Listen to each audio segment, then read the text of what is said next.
हेमांगी जोशी ह्या कोरकू भाषेसाठी काम करतात आणि त्यांचा जो एक आक्षेप प्रमाण मराठीचा आग्रह धरणाऱ्या मंडळींकडे आहे तो म्हणजे कोरकू असेल, अहिराणी असेल, वऱ्हाडी असेल, या बोलीमधनं व्यक्त होणारी जी माणसं आहेत त्यांच्यावर प्रमाण मराठीचं इतकं ओझं आहे की त्यामुळं ती माणसं लिहितीच होत नाहीत. हे न लिहितं होणं हे एका अर्थाने समाजाच्या अलोकशाहीकरणाचंच एक माध्यम आहे. हा एक मुद्दा त्यांनी चर्चेत मांडला होता. म्हणून त्याच्याशी जोडलेला प्रश्न त्यांच्यासमोरचा आहे की हे दडपण कशा पद्धतीनं झुगारून देता येईल आणि शिक्षण हे समाजाच्या लोकशाहीकरणाचं साधन होऊ शकेल का. आणि एक प्रश्न त्यांच्या चर्चेत आला होता म्हणून त्यांना विचारला आहे, पण नंतर राजकुमारांना पण विचारायचं आहे की विद्रोहाची कल्पना कालबाह्य होईल इतपत सर्वसमावेशक लोकशाही शक्य आहे का. हे अखिल भारतीय साहित्य संमेलन आहे. साहित्य जसं दीपक आणि ह्यांनी सरांनी सांगितलं त्याप्रमाणे साहित्याचा लोकशाही आणि याच्याशी संबंध काय, तर मी साहित्याचाच धागा घेऊन दोन गोष्टींवरती बोलणार आहे. दीपकनी जे मुद्दे मांडले त्याच्यावरती तर मी बोलेनच, पण हॅलो आता ठीक आहे पुरती. साहित्याशी निगडीत दोन घटक आहेत, एक अभिव्यक्ती आहे आणि दुसरी म्हणजे भाषा आहे. तर या दोन मुद्द्यांना घेऊन मी माझी मांडणी करण्याचा प्रयत्न करणार आहे. आणि लोकशाही हा आपल्या एकूणातच आजच्या सत्राचा विषय असल्यामुळे ते लोकशाही आणि शिक्षण ह्याच्याबद्दल सुद्धा माझे काही विचार मांडणार आहे.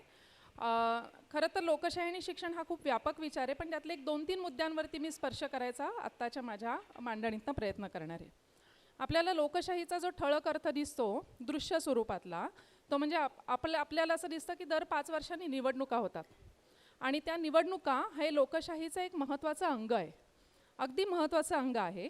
पण तरी देखील हे निवडणुका हे पुरेसं अंग आहे का, ही लोकशाहीला पुरेसं प्रतिनिधित्व देते का, किंवा लोकशाही पुरेशा पद्धतीने दृग्गोचर करते का, याच्याबद्दल खूप सारे प्रश्न आहेत.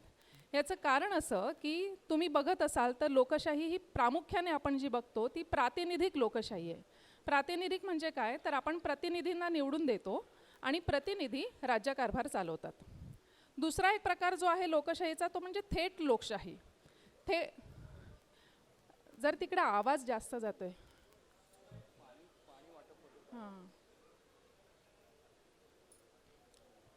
दुसरा जो प्रकार आहे तो थेट लोकशाहीचा, की जो ऑस्ट्रेलियासारख्या देशांमध्ये किंवा आत्ता तुम्ही ब्रेक्झिटसुद्धा जर बघितलं तर त्या ठिकाणी आपल्याला दिसून येतो.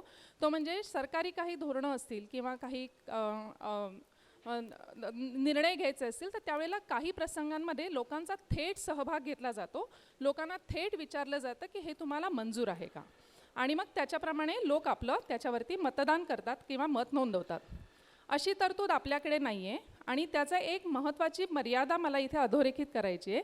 ते म्हणजे नाणारसारखे प्रकल्प आहेत की जिथे लोकांचा खूप मोठ्या प्रमाणात विरोध आहे तरीही लोकांचा आवाज ऐकला जात नाही.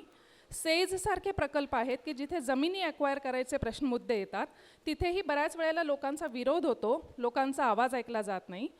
धरण बांधायचा मुद्दा असेल की जिथे विस्थापितांचा मोठा आवाज असतो की जो विरोधाचा असतो, विद्रोहाचा असतो, पण तरीही तो ऐकला जात नाही. ह्याची मुळं कशामध्ये आहेत, तर प्रातिनिधिक लोकशाही ही जी आपली रचना आहे, असं होतं की आपण जे सत्तेचे आपले जे निर्णयाचे अधिकार आहेत ते आपण प्रतिनिधींच्या हातात सोपवतो आणि प्रतिनिधी निर्णय घेतात. प्रतिनिधी दरवेळेला जनतेच्या हिताचेच निर्णय घेतात असं होत नाही. काही वेळेला त्यांना त्यांच्या काही अपरिहार्य किंवा जे काही त्यांच्या सत्सद्विवेक बुद्धीला पटेल त्याप्रमाणे ते निर्णय घेत राहतात. ही एक लोकशाहीची मर्यादा आहे, आत्ताच्या असं आपण मान्य करावं लागतं. त्याचबरोबर दुसरं मला इथे मांडायचं आहे की निवडणुकांच्या पलीकडेही आपण लोकशाही दैनंदिन जीवनात जगत असतो. तर ती कशा पद्धतीने जगतो, जसं आपण हवेला गृहीत धरतो, पाण्याचं अस्तित्व गृहीत धरतो कारण आपल्याला त्याच्यातनं काही महत्त्व वाटत नाही, तसंच लोकशाही जगतोय, पण ही लोकशाही जगतोय याचं आपल्याला भान नसतं, ती आपण खूप मोठ्या प्रमाणात गृहीत धरतो. तर ती कशी, आता तुम्ही बघाल की 1947 नंतर 50 नंतर विशेष करून जेव्हा घटना आली त्याच्यानंतर आपल्याला व्यवसाय निवडण्याचं स्वातंत्र्य. पूर्वीच्या काळी जे होतं की न्हाव्याचा मुलगा पुढे करायचा, ती व्यवस्था मिटली आणि व्यवसाय करण्याचं स्वातंत्र्य, मी कुठलाही व्यवसाय जगाच्या पाठीवरचा मी करू शकते, माझे वडील कुठलेही व्यवसाय करत असले तरी मला व्यवसाय करण्याचं स्वातंत्र्य, ही लोकशाही आपल्या जीवनात आहे. एकत्र जमण्याचं, भाषण करण्याचं स्वातंत्र्य आपल्याला आहे, ही लोकशाही आपल्या जीवनात आहे. संघटना करण्याचा आपल्याला अधिकार आहे, ते स्वातंत्र्य आहे, ही पण लोकशाही आपल्या जीवनात आहे आणि आपण ती राबवतोय. कुठेही प्रवास करू शकतो आपण भारतभरामध्ये आणि कुठेही आपण वास्तव्य करू शकतो, आपण कुठेही जाऊन स्थायिक होऊ शकतो, ही सुद्धा लोकशाही आपण अनुभवतो. असे अनेक आयाम आहेत लोकशाहीचे. त्याचबरोबर अजून एक महत्त्वाचा आयाम आहे की जो ह्यांनी मांडला, त्याला थोडंसं मी जोडते. लोकशाहीचा अजून एक अत्यंत महत्त्वाचा आयाम असा आहे की माझे विचार, माझ्या विचारांच्या विरुद्ध असलेले दुसऱ्या कोणाचे जर विचार असतील तर ते केवळ सहिष्णुपणे ऐकून घेणं नाही, तर त्याचा मान ठेवणं हा सुद्धा आपल्या लोकशाहीचा एक मोठा अर्थ आहे. आणि तो आपल्याला आत्ता सातत्याने लक्षात ठेवण्याची गरज निर्माण होते. वैचारिक संघर्ष आहेत, वेगवेगळे वैचारिक मतं असतात, वैचारिक प्रवाह असतात आणि ते वैचारिक संघर्षांचं अस्तित्व आणि त्यालाही सन्मानपूर्वक स्थान हे सुद्धा एक लोकशाहीचं लक्षण आहे, किंबहुना ती सुद्धा एक जगण्यातली लोकशाही आहे. हे आपल्याला आत्ता ठळकपणाने लक्षात घेण्याची गरज निर्माण होते. खरं तर ही लोकशाही कोणाच्या भल्यासाठी आहे?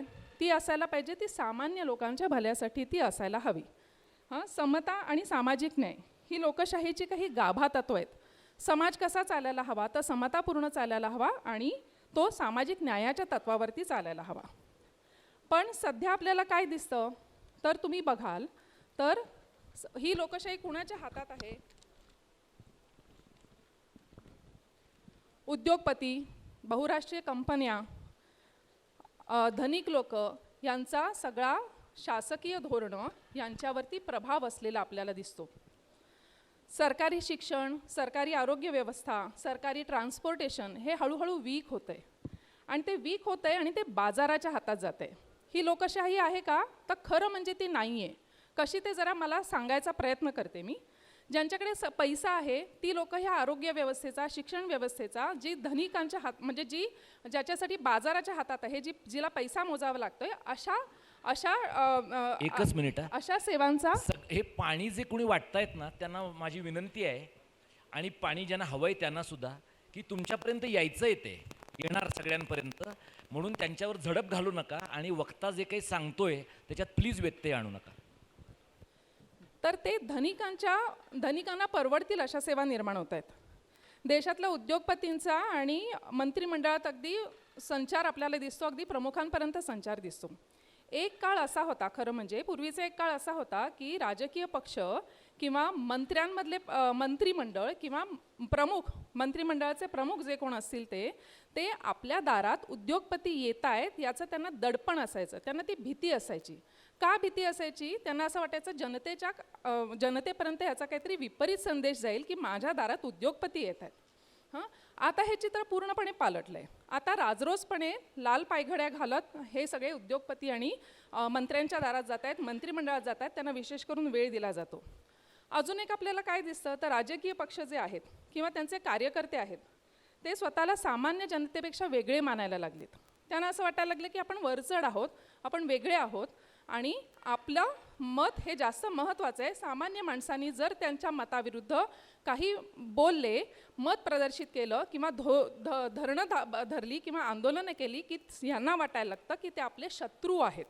अशा पातळीपर्यंत आपली आता विचारधारा ती जी जाते ती लोकशाहीला थोडाफार कुठेतरी धोका निर्माण करते असं वाटतं. ह्या सगळ्या वर्तनाचा परिणाम काय दिसतो, तर आपल्याला दृश्य स्वरूपात जो परिणाम दिसतो त्यातले मी काही घटना तुम्हाला सांगते. सरकारी शाळा बंद पडायला लागल्या आहेत, शिक्षण हे महाग व्हायला लागलं आहे, आरोग्य व्यवस्था ही सुद्धा वीक व्हायला लागली आहे आणि हे आरोग्यसुद्धा कंपन्यांच्या हातात आणि आर्थिक बाजाराच्या हातामध्ये ते जायला लागलं आहे.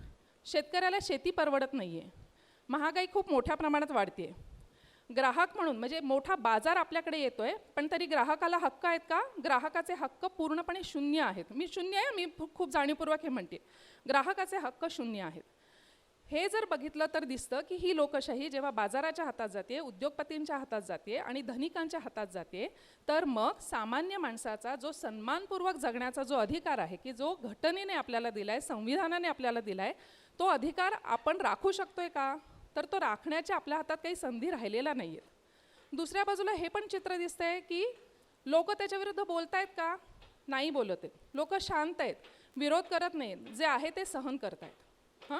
वास्तविक पाहता आपण बघा आपलं वर्तन कसं दिसतंय, विरोध करणं तर लांबच राहिलं, पण ज्या सरकारी व्यवस्था आहेत, शाळा व्यवस्था असेल, आरोग्य व्यवस्था असेल, तर त्या सगळ्या व्यवस्था वीक आहेत, त्या चुकीच्या आहेत, त्या वाईट आहेत, अशी आपण त्यांची हेटाळणी करतो आणि आपण जातो खाजगी क्षेत्राकडे, जिथे आपल्याला बक्कळ पैसा मोजावा लागतो.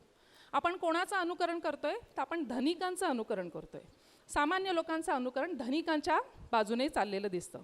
वास्तविक पाहता हे आपल्याला मिळणं, हा जगण्याचा अधिकार आहे. आरोग्य, शिक्षण हे सगळे आपल्या जगण्याचे अधिकार आहेत आणि त्या जगण्याच्या अधिकारांसाठी आपण संघर्ष करणं, किंबहुना मी साधी पेन्सिल जरी विकत घ्यायची झाली तरी मी कर देते, मला काही मोफत देत नाही कुठली गोष्ट सरकार, तर मी कर देते आणि त्या करातनं निदान माझ्या जगण्याचा अधिकार, माझं आरोग्य, माझं शिक्षण हे तर मला मिळायला पाहिजे.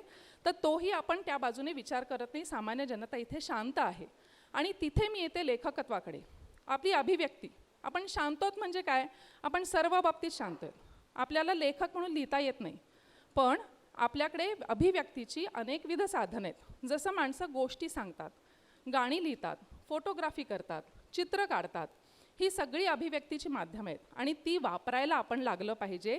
जे जे आपल्याला म्हणायचं आहे ते कदाचित हे पत्रकार किंवा इथे जे लेखक बसलेत ते त्यांच्या शब्दामध्ये मांडतील आणि ते मोठ्या व्यासपीठासमोर नेतील, पण आपण अभिव्यक्त व्हायला, आपण आपले मत, आपला विचार, आपला विद्रोह, आपला विरोध, आपल्या आकांक्षा हे सगळं मांडायला सुरुवात केली पाहिजे, कुठल्याही माध्यमातून का असेना, आणि तिथे अभिव्यक्ती फार महत्त्वाची येते. दुसरा त्याच्यातला भाग येतो तो म्हणजे भाषेचा. आता हे भाषा जेव्हा आपण म्हणतो, आता कालच ना मी अजून 1-2 मिनटं घेणार आहे. कालच मी तुळजाभवानीच्या मंदिरात गेले होते. हो, मला भाषेचाच फक्त मला मुद्दा मांडायचा आहे. कालच मी गेले होते तुळजाभवानीच्या मंदिरात आणि तिथे ना लिहिलं होतं वटीभरण.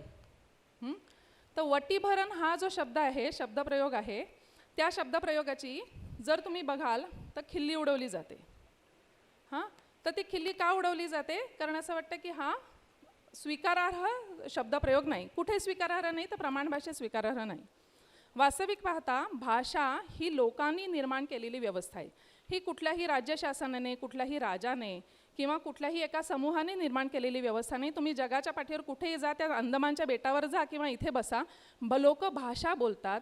ही भाषा लोकांनी निर्माण केली आहे. मग त्या भाषेमध्ये हा जो भेदाभेद आहे की ही भाषा चुकीची आणि ही भाषा चांगली, हा भेदाभेद करण्याचा अधिकार आपल्याला कोणी दिला? आणि हे सगळ्यात महत्त्वाचं कारण आहे. इथे मी म्हणते की जो यांनी मुद्दा मांडला तो, इथे मी म्हणते की हे सगळ्यात महत्त्वाचं कारण आहे, कारण लोक अभिव्यक्त होत नाहीत, कारण त्यांची भाषा, त्यांचे विचार ह्यांना कुठेतरी काहीतरी एका प्रकारची लेबलं लावली जातात, म्हणून लोक त्याच्यामध्ये अभिव्यक्त होत नाहीत. ते हे लोकशाहीला धरून आपलं वर्तन आहे का? खरं म्हणजे ते नाही. ते पूर्णपणे लोकशाही विरोधी वर्तन आहे. जर भाषा ही सर्व समाजाने, लोकांनी निर्माण केली आहे, तर त्या भाषेमध्ये उच्च नीचता, वर्गवारी करणं हे कुठल्याही प्रकाराने लोकशाही वर्तनाला धरून असलेलं वर्तन नाही. जेव्हा वटीभरण हा शब्द माझ्या साहित्यामध्ये येईल, अशा कोरकू भाषेसारखी साहित्य माझ्या राज्यामध्ये निर्माण होईल, त्याच वेळेला मी म्हणेन की आपला समाज लोकशाही पूर्ण समाज काय, सरकारसुद्धा ते मान्य करत नाही.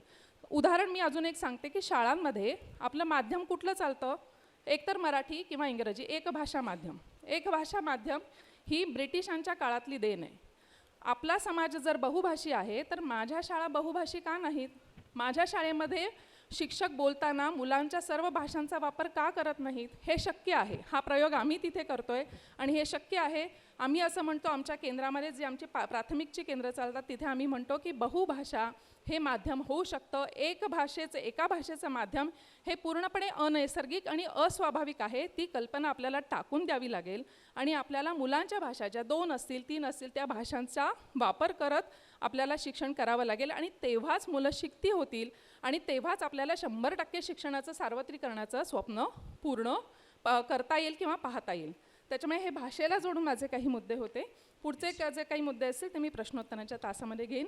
मला बोलण्याची संधी दिली, लोकशाही हा माझा जिव्हाळ्याचा विषय आहे, त्याच्याबद्दल सुद्धा बोलायची संधी दिली, त्याच्याबद्दल आपले आभार. धन्यवाद.